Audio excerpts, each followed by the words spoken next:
Hello, you're listening to Storytelling Saga, the podcast that shares stories. I'm your host, Allie, and this week I am sharing all about my experience attending Toon Con in Burbank, California. Fan conventions are an absolute blast. I'm so excited to go to more of them because the first one I went to, which I talked about on this podcast, was LA Comic Con. I went to that back in December last year. And so with this one, I saw a few people promoting it on social media, a few voice actors, and I was like, oh my God, I have to go. And so I bought my ticket the day before, and then you get there, and it's just kind of an endorphin rush, and it was an absolute blast. So I was there the entire time. It was relatively small, so it was at a hotel and convention center, and I prefer smaller things, that like smaller conventions like this though, because still like there's a lot of people, but I don't know how anyone navigates like those really huge Comic Cons like San Diego Comic Con, for instance. I'm sure obviously it's still such a blast, but that's thousands and thousands of people, and this too is plenty of people, but it's more intimate. Like you could just walk the whole floor and kind of see all of the voice actors, artists, everyone that is selling merch and autographs and the vendors and everything. And of course, then there was some panels in this one panel room. So I knew that there were certain people I wanted to see. I was like, okay, I'm so excited to see these certain people, which is why I wanted to go. I was like, oh, this person's going to be there. I have to go. And so that first person that I knew I wanted to meet was Rikki Simons, aka the voice of Gurr. I was like, oh my goodness, Rikki Simons, and his wife Tavisha. And so I got there like right as the con started, and it wasn't that busy yet, and there was no one at their table, so then I had to kind of like psych myself up. I was like, all right, I'm gonna go meet Rikki Simons, here we go. They were drawing and stuff, just doing their own stuff too. So I walked up to them and I was like, hi Tavisha, hi Rikki, and Ricky's like, hi. So just chatting with him a little bit. We're just chatting about, a little bit of Gurr, of course, talking about cats too, because I mentioned I like their cat. They post about their cat, Pippin. It's a cute little cat. But so I talked about CatCon with them a little bit. And I said to Rikki, I was like, well, I'm sure you hear this all the time, Rikki, but I was just at Hot Topic the other day, and I'm telling you, all the Gurr merch, he's the supreme overlord at Hot Topic. He's like, yeah, I try not to go in there because it's really loud. I was like, I hear ya. So then I just got a signed picture of Gurr, like he drew all of these wonderful Gurr prints. So I got a picture of that I'm looking at right now. Oh boy, I'm so giddy right now because I have more to share, but as I go on. Okay, so then the big thing too that I was excited to see were the cast of the Fairly OddParents. And if you listened to me talk about the Fairly OddParents earlier this year, I just went full out with that show, that episode. If you go back, you just want to hear me quote those characters for over an hour, then, like, if that's your cup of tea, go ahead and enjoy. But I had so much fun with that episode. But so, because I saw that Daran Norris, and if you listens to me talk about Fairly OddParents, I was like, oh my God, I'm like in love with Daran Norris, so I need to go meet him. And also Susanne Blakeslee and Carlos Alazraki, and of course the creator himself, Butch Hartman. But so I first walked the whole floor and I was like, okay, they're signing over there. But that was the most crowded area. And that was already in the morning. Like it was already crowded. I was like, all right, so I'll kind of wait and see how things go throughout the day to go over there and get stuff signed and meet them. But so before that, I was still walking around. And then I saw that Peter Kelamis was there. And Peter Kelamis is a voice actor who does a bunch of things, but most notably to me, he's the voice of Rolf from Ed, Edd and Eddy. And I was like, you're the voice of Rolf? He's like, yes, I am, Ed boy, like doing the voice. I was like, oh my goodness, my face just lit up. And I was like, oh, it's such a pleasure to meet you. I'm a big fan. He's like, yeah, it's a great show. And then we were just talking about the show a little bit, saying like it ended so perfectly, even though fans would love to see it brought back. I said to him, I was like, I would love to see it brought back, but at the same time, it ended so perfectly, it doesn't need to be brought back, but just for the sake of wanting to see more with the Ed boys. So he basically said, you never know, but I think Danny Antonucci, the creator of the show, was more or less, he was like happy with how it ended. So he had stuff to sign as well. So like, a bunch of prints of his other characters too. And then he's like, oh, you want a plank? I was like, oh yes, I want a plank. So he had this board, I'm looking at it now, plank with the face. And I was like, oh yes, please. I'd love to have that signed. So it was a pleasure meeting him too. And then I also saw beforehand too that the original voice of Barney was going to be there. And I was like, oh my God, I have to fulfill my 3-year-old self's, love of Barney and meet the voice of Barney, Bob West. So it was a pleasure meeting him too. I got a signed picture and a selfie with him.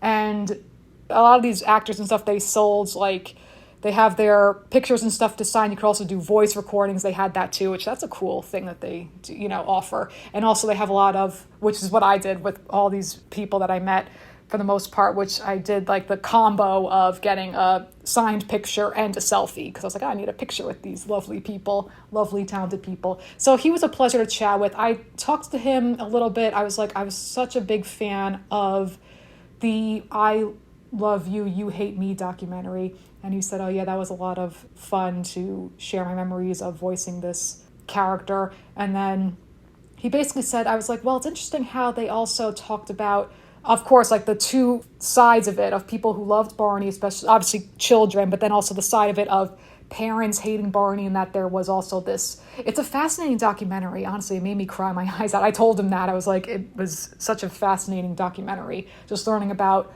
the history of it with even the creator, or she calls herself Barney's mom, Cheryl Leach. I believe that's her name.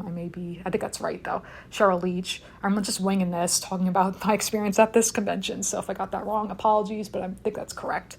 Anyway, he basically said, yeah, they kind of played that up in the documentary, because he said that there was less of that, as in people who really hated Barney, than what was out there in the world. I was like, oh, that's interesting. But that's a good thing, at least, because there was this whole thing in the documentary about people who started a club, like an I Hate Barney club. I don't know. There was all this interesting stuff. It's a fascinating documentary. Honestly, go check it out if you ever were a fan of Barney at some point in your life. It's a really fascinating documentary. You'll get the nostalgia hit, but then you'll also get like all this fascinating information about the series and behind the scenes stuff, and so many people who contributed to the show. So that was a lot of fun. So it was a pleasure chatting with him too. So, all these wonderful actors and everything, just so gracious and kind. And obviously, they know that we're big fans, there to see them. And it's like mutual, it's admiration, and then reflecting back is appreciation. And they really just make you feel special, oh, what's your name? And what would you like me to write? Just very kind, very sweet. The whole thing is just a love fest, honestly. It's really wonderful. I'm sure if you've ever been to a fan convention, you already know. It's just pure adoration and respect and fan excitement and everything. Some great cosplay. I saw a woman dressed as Louise Belcher. She had the ears, she had the dress, and people with cool shirts. Someone had an I am Knuff, Knuff from the Barbie movie. I was like, cool shirt. And some people complimented my shirt. I actually wore a Rocco's Modern Life shirt because, just in celebration of Rocco's 30th anniversary this year. And I knew I was going to meet Carlos Rocky, so I was like, oh, got to represent Rocco. So then I went to go meet Carlos, and he was like, hey, thanks for wearing a Rocco shirt, so appreciative. And of course I got a Rocco print. It's a fantastic print. It's an image from the episode where Rocco is doing a phone sex hotline. It's so funny. Oh my God. When he goes like, oh baby, oh baby, oh baby. So he wrote that on the print. I was like, oh my goodness. And, just briefly chatting with him a little bit too about his other characters. I was like, oh my gosh, wait, I forgot, or I didn't realize you voiced, because he had a print for it too. It's like, you voiced that random high tide fish character in SpongeBob. He's like, yeah, tide. Like he did the voice then. And he voiced, I was like, oh yeah, and I love also, I said oh, Rocco, and of course I knew you did Spunky, and I was like, oh, I loved the Revival special Static Cling. He was like, thank you so much. I'm sure standard stuff that he always hears, but still, it's just nice to express admiration to the person himself behind Rocco. So, it's very sweet. And of course, he was doing a lot of Crocker. What's amazing too is just kind of overhearing them doing the voices as they're assigning things for people. And he was like, oh, you get an F, doing Crocker. Too funny. And, and then he did a little bit of Winslow. I was like, oh, and Winslow, because, it's like, he's like, yeah, cat dog, you prick, whatever he said. Too funny. Winslow is an asshole, but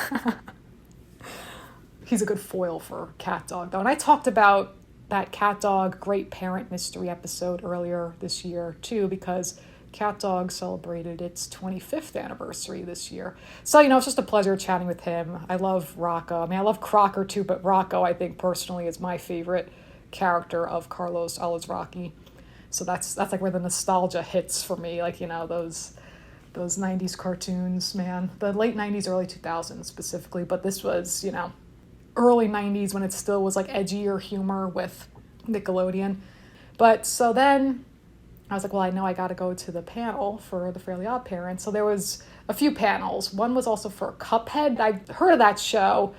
I think it ended recently as far as I know. I know it's on Netflix. So there was also Voltron before that. I'm not familiar with that show. But so then 1 p.m. was the Fairly OddParents. And also David Kaufman was there, aka the voice of Danny Phantom, so he was there. He was wearing the black shirt with the Danny Phantom logo, like the D with the P inside, so Danny Phantom. You know the show, I'm sure you do. So Butch Hartman moderated it, so it was Butch and then Carlos Alazraqui and Daran Norris, Susanne Blakeslee, and David Kaufman. So they were just talking about mostly Fairly OddParents stuff, but also a little bit of Danny Phantom, obviously. And just talking about questions probably you hear a lot, like in these panels, but still like enjoyable and fun and entertaining, like, favorite episodes and things like that. But it was a lot of fun. They're all just very like self-deprecating and like just so much good-natured humor. And I don't ever, when I go to these now, I don't record the panels, because first off, I see other people recording them, so I'm like, well, someone's going to record it and put it on YouTube. And also because practical reasons, I was like, I'm saving my battery, but also because I'm just there in the moment. I'm not like recording it. I'm just there in the moment, enjoying it and, hearing them share stories and, having fun with all the fans there. That was a full panel. It was so much fun. And, they asked stuff like, again, favorite episodes and favorite villains was one of the questions for David, about Danny Phantom. And of course they bring up the box ghost. The box ghost is so stupid. I love that running joke with the box ghost voiced by Rob Paulsen. Like, they just needed a silly, dumb villain and that was him. It's so good. Oh gosh, I love that. But yeah, so there were other people too that I didn't go up to, but I was like, oh, I recognize this person. Like Bill Farmer was there, the voice of Goofy. I was like, oh, that's really cool. He's been voicing Goofy for, I think, over 30 years. And of course, he voiced him in a Goofy movie. And I went to that panel as well, the Disney panel. But after the Fairly OddParents / Danny, they called it Fairly OddParents panel. So, but they asked favorite episodes. Daran said his favorite was the episode where there's no noise. And he said, like, what sums up the humor is like when Timmy's doing all the miming for I wish for, and then he holds up a taco and then weirdly Cosmo deciphers it like, oh, sound, that is funny. That is like so dumb and makes no sense, but because it makes no sense, like that's why it makes sense in universe in Fairly OddParents with weird Cosmo logic.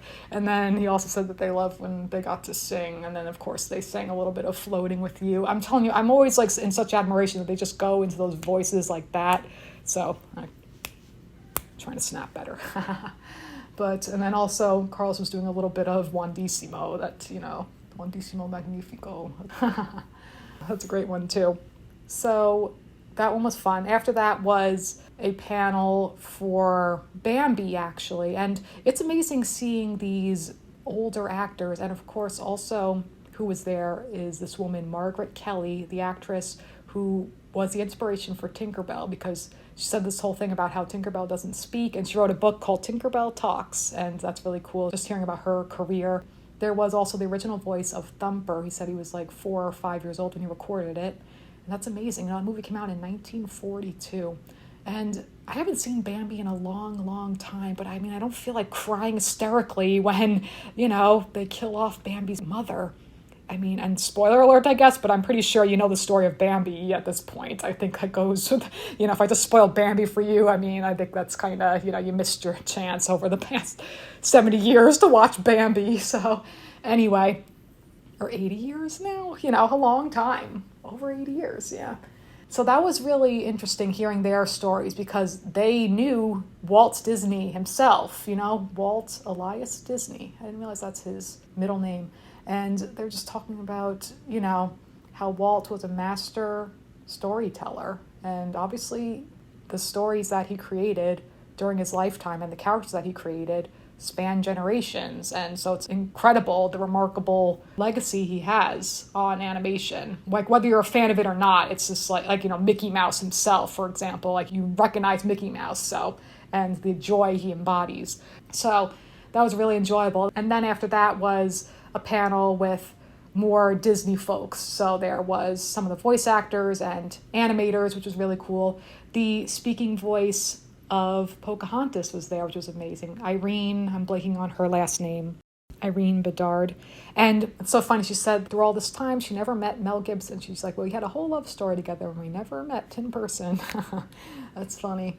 And then also, what's her name? Mary Gibbs. She was there as well. She is the voice of Boo on Monsters, Inc. And she said she was about 2.5 years old, so she doesn't remember recording, but then she remembers when she was 5, when the movie came out, and being on the red carpet, and then meeting for the first time Billy Crystal, who of course is the voice of Mike Wazowski. And she said that he said in character to her, Boo, and then she turned around and said, Mike Wazowski. And she said that was just a wonderful memory, like a snapshot memory of her experience as the voice of Boo on Monsters, Inc. So that's really amazing. And I didn't know this too. She said that for Inside Out, they used archived recordings of her little baby voice as Boo for baby Riley. I didn't know that. That's really cool. I was like, oh, that's really fascinating. So she is the voice of baby Riley. It just was old recordings. I thought that was really cool, fun tidbit. I didn't know about that. So that was a really wonderful panel too, just hearing all their voices and their experiences and their appreciation of the legacy of Walt Disney himself. And there was also an actress who voiced, and I haven't seen this movie, I'm gonna have to watch it at some point, which is a classic, but I haven't seen it, 101 Dalmatians. She was the voice of Lucky, so that's really cool too. And there was also like the animator behind Beauty and the Beast and Aladdin. He said like he did Abu and he did LeFou. I was like, oh man, that's amazing too, like any behind the scenes tidbits of these classic films. It's wonderful to hear all that stuff. There was also the voice, like the current voice of Grimace. I thought that was really cool. And Donald Duck, amazing. So I really, really talented people that are just a piece of the legacy of Disney and these beloved characters that they bring them to life with their voices and with their talents in drawing and animating. So, the artists. So that's all really fun and amazing. Also, Eric Bauza at one point showed up during the Fairly OddParents panel because he's the voice of Foop, Poof, Foop, Well, he's voiced Bugs in a bunch of things, Bugs Bunny. And also he voices Buster Bunny in the current, what's that called? Tiny Toons University reboot, which is cool too. And so after those panels, there was just an hour left of the con. And I was like, well, it's finally time. I go meet, the rest of the Fairly OddParents cast. I wanted to meet them. And the reason I didn't was a couple of reasons. One was, I told you there was long lines. I was like, well, I'm going to just look around at other stuff in the meantime and talk to other people. 2 was because I was like working up the nerve, which sounds so dumb, but I was like, oh my God, it's Daran Norris. So I'm all but declaring my love for Daran Norris, I swear, and he's just so handsome, and oh my God. Listen, I saw a wedding ring, though. If I didn't see one, I would have tried to shoot my shot, but oh my God. So basically it was just working up the nerve, more or less, and also just wanting to have some more time to chat with them. So it was toward the end of the con, and I was like, well, first off, I want to meet Butch Hartman. And I was like, oh my God, wait, did he leave? Because then he wasn't there at one point. I was like, oh no. But then his assistant person, Jace Deal, I was talking to him. I was like, oh, Jace, I was a big fan of, because I know they used to do the podcast Speech Bubble. And I know Jace also does his own YouTube stuff. So I was chatting with Jace a little bit. And so he was really nice. Like, oh, that's awesome. And I was like, yeah, I do have my own podcast and I'm a writer. And so then I was like, well, I would have gotten, like, Butch had a bunch of stuff. I was like, I would get a sketch, but like, I gotta, I've already been spending a lot of money. I was like, it would have been fun, but I was like, well, I'll get a selfie at least. So I bought a selfie, but I was like, next time maybe I'll get a sketch. I don't know, because, I was like, well, or like a signed poster or whatever. I was like, well, I'll get a selfie. So then I chatted with Butch briefly, and I was like, just kind of gushing, like, oh, I grew up with Fairly OddParents and Danny Phantom. He was very gracious and kind, and, just took a quick photo, and he was just, really sweet, really nice to chat with. And then I was like, okay, now I gotta go meet Daran Norris, and oh my God. I was like, all right, here we go. So, of course, I got a Cosmo print, which was great, and I had him write, "We're two halves of a whole idiot" on there. But he had also other stuff. He had, like, Dad, and he had even, like, a Jack Smith from American Dad print. And so I kind of almost, like, black out when I meet, like, when you are just so excited, like, to meet a celeb or whoever, someone you admire, you just kind of, like, have, like, an out-of-body experience. I mean, also I recognize, too, like they're just people, and they're here just like, they're just as thankful that we're fans as we are fans of their talent and everything. So I recognize that too. And like, once like you start talking to a few of them, it's like all the same. It's like, oh, just, hey, nice to meet you. And like, I'm a big fan of your work, and you like ask them a question here and there. So I was the most excited to meet Daran Norris. So he's just very, very personable, very gracious, very kind. I just talked a little bit about it. I was like, oh, I loved you on, I mentioned Ned's too. I said, oh, I loved like the Ned's podcast you did, like your interview with that, which is great. And, then I got a picture with him, and like, just more or less was just basically telling him I'm a big fan of his and stuff. And then I walked away because I was like, there's something I want to ask him, but I was like, I lost my nerve. So I walked away. But I'm happy to tell you that I then gained my nerve back. Like, I worked up the nerve, and then I eventually went back. But at first I was like, oh, he's just like so kind and humble and sweet. I was like, I can't ask this question I want to ask. I just, and I thought about asking it at the panel, but I was like, I can't. There's like kids. I can't. I'm just like embarrassed. Part of that is my own thing where I get embarrassed super easily. I've just come to accept that. It is what it is. And it's not a bad thing. It's just it's something my whole life where I turn red just like that. It's just kind of any little thing I get super embarrassed. So, any like sort of attention I just get, it's gotten better here and there. But for the most part, I just get very embarrassed. So I was like, I don't want to ask this question in front of a group of strangers and whatever. But it's something I wanted to ask. So then I was like, well, the con is wrapping up. And like Butch left. He said bye to Daran and stuff. And then I was like walking around. I was like, okay, who else do I want to meet? Did I get everything I wanted to get? Like, last call. Am I telling myself this? I'm like, Allie, like, don't, have regrets. Like, you're here. Like, if you want to ask, go ask. So then I went over and I was like, I wanted to talk to Susanne too. So I went back, and like by that point, like I said, Butch had left, Carlos Alvarez had left. So I was like, thank goodness I had gone at least earlier, because if they had left by this point, I would have been so mad at myself that I didn't go just summon up the courage to ask them like just a dumb question ultimately. But it's just like something, part of it too is because I don't want to come off like a freaking weirdo, even though I'm not denying that I'm not weird, whatever. But I'm like trying to lean in more to my weirdness and use my weirdness to my advantage. So thankfully I did. So I went back and I met Susanne. So nice, so awesome. I got a signed picture and a selfie with her too. And then I was chatting with her. I was like, oh, Susanne, I watched like the Fairly Odder. And I was like, and she's like, oh yeah, it's too bad that show didn't work out. And then I was like, yeah, but I know there's another reboot coming. She was just saying like, yeah, it's going to be CG and a little different. They're going to have an African-American girl as their godchild. I was like, I know that's cool, having more diversity and just like a new character for this new generation. And I was like, well, Rugrats also did that too, with going from 2D to CG. And that's kind of more so what kids are used to now, like more so obviously like in movies too. I didn't say all this, I'm saying all this now, that in movies too, it's CG animation as opposed to 2D. And then, so I was just like, yeah, I'm a big fan, whatever, all whatnot. I just said all that. Then I got a picture, and then I was like, Susanne, I wanted to ask you something, and it's kind of inappropriate. And she wasn't even phased. She was like, all right. And then I just was like, well, I summoned the courage, and I was like, okay, I'm just going to ask her, because who cares? I was like, so with Cosmo Wanda, do you think they incorporate magic into their lovemaking? That's what I asked her. This is the question I want to know, my dirty, perverted mind, because if you listen to my Fairly OddParents episode, at one point I pondered which to me it's a headcanon that, I think they incorporate magic into their lovemaking. I mean, they're magical fairies. Why wouldn't they? They do it in all other aspects of their lives. So, and then she just said, she like really gave it some thought. She was like, oh, they must, right? I was like, I mean, I think so. She was like, yeah, I think so too. And then I told her, I was like, I mean, because I think like transforming each other, stuff like that, that's got to be foreplay.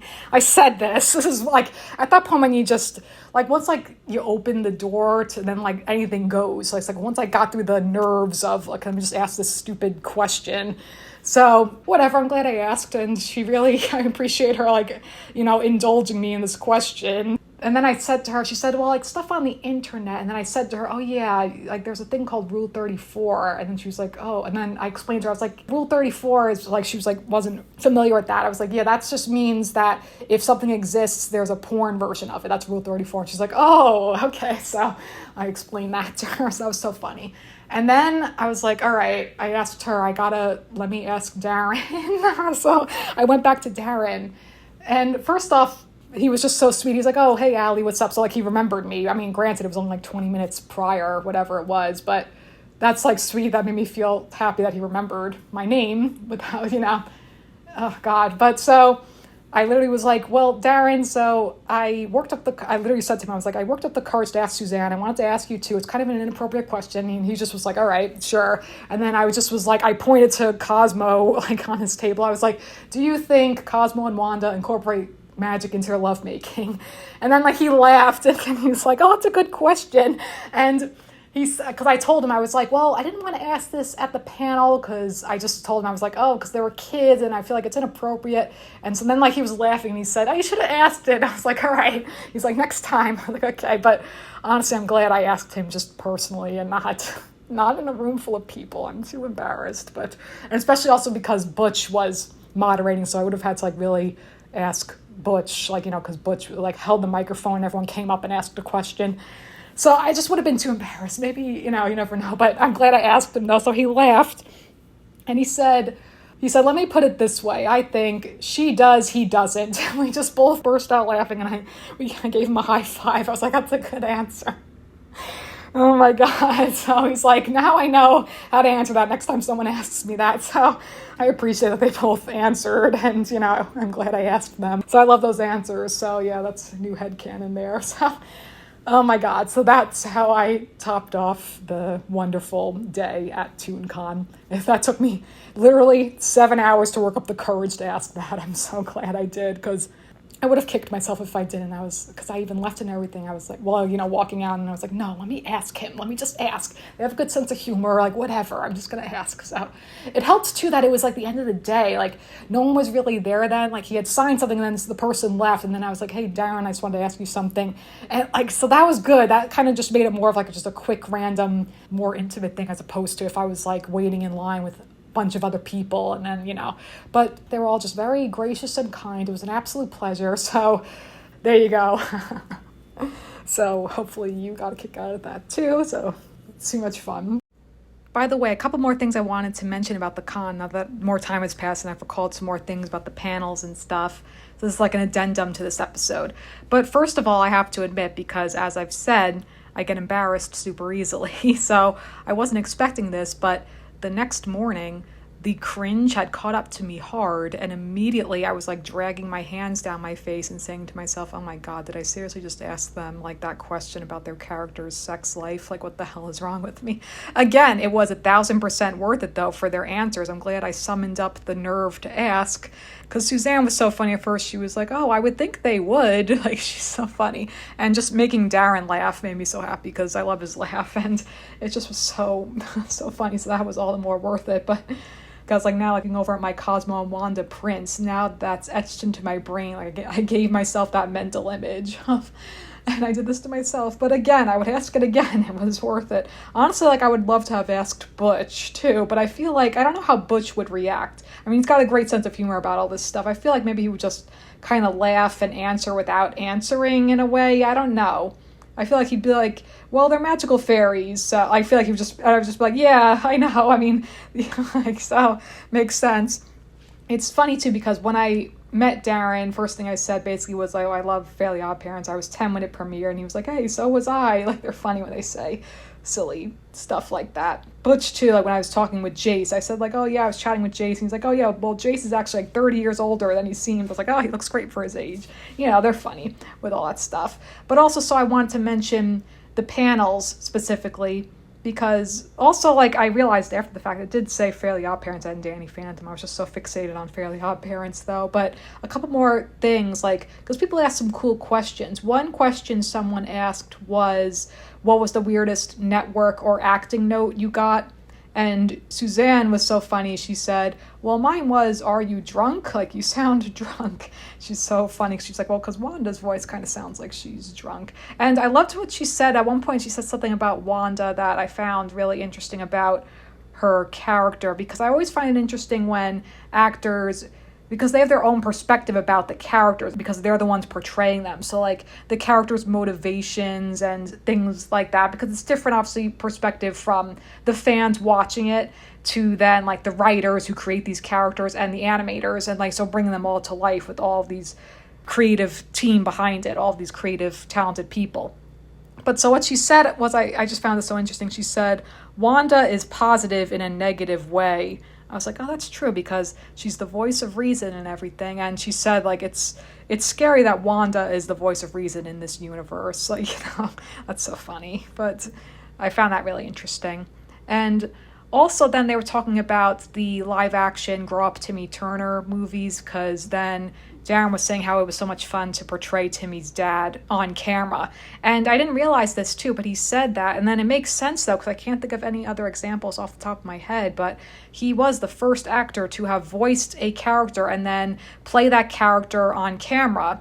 Because, I mean, obviously Carlos did that with Crocker in the Fairly Odd reboot, which I brought that up to him too when I met him at his table, and then he said, oh yeah, I have the picture to prove that. And he's the only one who was like dipping in and out of character voices unprompted. Like, I was just like saying, oh, I like this character and this one, he was just like doing the voice really quick, because I didn't ask the actors to like say a line as their character or anything. I mean, I know that was an option to like get a voice recording or something, but maybe at some point I'll do something like that. But like, you know, I was just like there to talk to them. I didn't really like need to hear like a quote from their characters. But I mean, it's fun like overhearing them doing the voices though, because as I said, I went back a few times over to those tables by Butch and, you know, the Fairly OddParents cast, because that was like the most heavily traffic area, like with a bunch of fans and stuff. Someone too was decked out in cosplay, dressed up as Wanda. I wanted to mention that too, because she had like the crown, the pink hair, like, and then someone too at the panel, she was Wanda, and then her doggy like had some like green in his little fur. He was Cosmo and wearing the white shirt with the tie. I was like, oh my god, he's so cute, your doggy. I was petting him.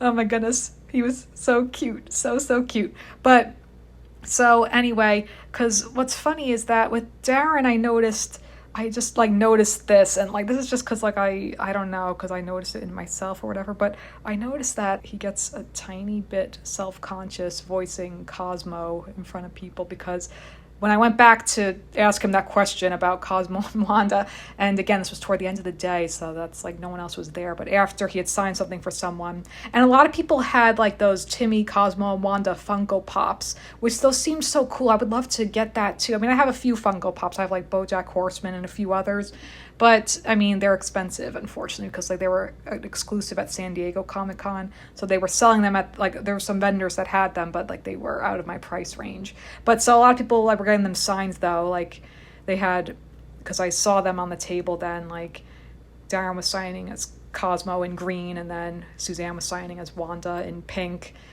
like, you know, markers, and Butch was signing and drawing little sketches, but that all costs money to get all that. And then like there's a place for Timmy, for Tara Strong to sign, so you know, it's really cool though. But yeah, so like when I went back up to Daran, because then he had signed something, and then the person was leaving, and then the person was just saying, oh, can you do like say like hi to me as Cosmo, and he's like, okay, but like doing Cosmo's voice, like, okay, but don't look at me, like, you know. So like he gets a little bit self-conscious doing Cosmo, but I mean, it's just like I was saying, I was like, oh, that's such a dopamine rush hearing you do these voices. But then like that's when I went back up to him, and he's like, yeah. But anyway, also though, at the end of that panel, they were singing the Fairly OddParents theme song, and he was singing as Cosmo though. But They didn't like sing the whole song, but they sang most of it. But yeah, I mean, it's just such a joy. It really is, just seeing them like talk about their craft, and it's just all about the love of these characters that fans love and that they love playing, and it's just so much fun. So also I wanted to mention, like, I just loved that. That was like really the highlight, just all about Fairly OddParents for me, and of course other actors too.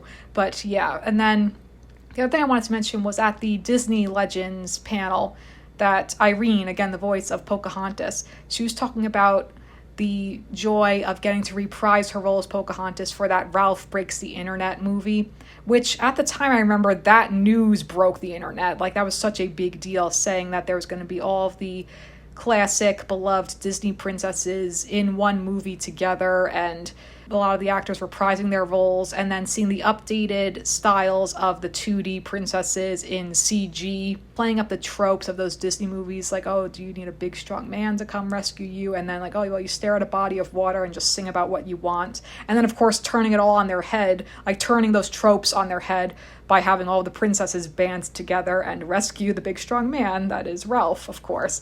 So I don't know why they still didn't do an actual full-length movie with all the Disney princesses, because it seems like that was what they were gauging audience reactions for at the time. But who knows, maybe that'll still happen someday. But she said, Irene, that, oh, it's like we were bigger than the Beatles, like when that news first was announced, and people like lost their minds, and it was amazing. So again, these characters are so iconic, and so that they are one part of that, playing them and everything, and that these animators and everyone bringing them to life, it's phenomenal. So truly, it just was such a joy. I can't wait to go to my next convention, and it's just so much fun meeting all these wonderful people, getting stuff signed and chatting with them, and I loved it. So, my day started with meeting Rikki Simons, which was amazing. He's just so sweet, and it was wonderful meeting him, and then it ended with high-fiving Daran Norris about Cosmo Wanda's sex life. So 10 out of 10. So much fun. Can't wait to go to my next fan convention. By the way, one other Fairly OddParents related tidbit I wanted to bring up that, of course, I remember after the fact, but from what I can tell, the fan favorite and most requested Cosmo quote is the classic from season 1, because, of course, it came up and then he did the line, the classic, "The good news is I named my nickel Philip. What's the bad news? It's a girl nickel." Like, I remember as a 10-year-old quoting that. I love how, over 20 years later, that's still like a favorite in people's memory. That makes me happy. I don't know. And then what's hilarious is that there's like season 5 or something around there, episode Hassle in the Castle, where it's a beautiful callback where Cosmo's sleeping. He has like Philip the nickel, like using it like a steering wheel in his race car bed. He's like a kid. And then he says, like, he wakes up Wanda. He's like, "Philip thinks she heard a noise downstairs." That's beautiful. I doubt anyone really remembers that, but I love that. I think that's great. But it's only because I watched it recently, because I had forgotten that myself. But it's just so funny. I love that. The way he said it, like, during the panel, his, like, delivery was so hilarious. He said it like, "It's a girl nickel." It's so funny. He must have said that quote, like, 30,000 times, I'm sure. That makes me wonder what our other fan favorite Fairly OddParent character quotes, From what I can tell, because he, like, said this line, too, for Timmy's dad, that a Timmy's dad, like, favorite quote is that exchange. I don't remember the episode exactly, but it's when Timmy accidentally drops and like breaks this little box of like his dad's dreams or something, and then he's like, "Oh, sorry, Dad," and then Timmy's dad says, "Oh, it's okay, Timmy, my dreams died many years ago." And then Timmy says, "How many years ago?" And he says, "How old are you?" Like that line, the "how old are you" line. That's such a, like, man, wow, what a backstory, what a joke that is. Like, kind of a dark joke that is so funny. Oh my gosh. Anyway, but it makes me wonder, like, what are like the fan favorite, like, Wanda or Timmy's mom quotes? That'd be something to ask too. See, like, after the fact, then I think of like other stuff I wish I could have asked them, but at least I got to ask that question. I was like, dying to know. It's so ridiculous. I can't. If I ever meet Tara Strong, I'll ask her too, to get her opinion. And I'll report back on the podcast. So we'll see. Hopefully I'll get to meet her at some point at one of these fan conventions. And again, if I ever meet Butch again, I'll work up the nerve to ask him too. And then hopefully there'll be more of these panels, and I can ask like a different question, some other ridiculous thing. Who knows? We'll see. But as always, it's so much fun going to these fan conventions. Can't wait to go to my next one. And by the way, that came sooner than I thought, so stay tuned for that. But until then, that's going to conclude this week's episode of Storytelling Saga. Be sure to check out storytellingsaga.com. And as always, feel free to send me any questions, comments, or writing prompts by emailing me at storytellingsaga@gmail.com. Next episode, speaking of my next fan convention, it just worked out that I was able to go to Anime Pasadena, so I'll be sharing about my experience attending that fan convention. I was only there for a couple of hours, though. It was honestly really short, so just a heads up, it's a much shorter episode, but it still was so much fun, so stay tuned for that. Until then, thank you for listening, and remember, write what you love.